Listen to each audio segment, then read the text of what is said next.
दोस्तों, आज की मेरी कहानी है ताना। एक बार की बात है, एक गांव में एक लड़की रहती थी।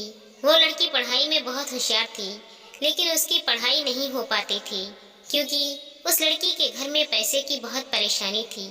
वो दूसरों के घर में जाती और दिन भर वहाँ पर काम करती और शाम को घर वापस आकर वो थोड़ी बहुत पढ़ाई कर लेती थी। अब जब वो लड़की 12वीं क्लास में गई तो सब गांव वालों को यही लग रहा था कि ये लड़की हमारे गांव में 12वीं में फर्स्ट आएगी, क्योंकि गांव वालों को भी लग रहा था कि यह लड़की पढ़ने में बहुत होशियार है। जब 12वीं का एग्जाम आया तो लड़की ने एग्जाम दिया, लेकिन जब 12वीं का रिजल्ट आया तो वह लड़की किसी कारण एक सब्जेक्ट में फेल हो गई थी। जब गांव वालों को यह बात पता चली तो गांव वाले उस लड़की को ताना मारने लगे और उसका मजाक बनाने लगे। वह जब भी अपने घर से बाहर निकलती तो बाहर के सभी लोग उसे देखकर ताना मारने लगते थे।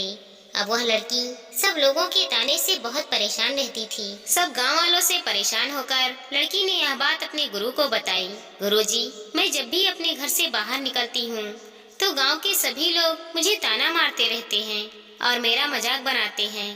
तब उसके गुरुजी ने उससे कहा कि तू एक काम कर, एक बड़ा सा लोटा ले और उस लोटे में पूरा ऊपर तक दूध भर दे और तू जब भी बाहर निकल तो दूध से भरा लोटा लेकर निकल और ध्यान रहे लोटे से एक बूंद भी दूध नीचे ना गिरे।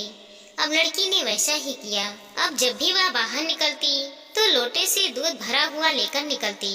अब लोटे पर उसका ध्यान इतना था कि उसे गांव के लोगों की ताने की आवाज सुनाई तक नहीं दी। दोस्तों, हमें इस कहानी से यह सीख मिली कि अपने काम में इतना ढल जाओ कि लोगों की आवाज तुम तक पहुंच ना पाए और तुम बिना आवाज सुने आगे बढ़ जाओ। आपने कैमरा तो देखा ही होगा, वह अपने प्रोजेक्ट पर ध्यान देता है, बाकी सब चीजों को वह धुंधला कर देता है। आपको भी उसी तरह अपने टारगेट पर, अपने काम पर ध्यान देना है, न कि दूसरों की बातों पर।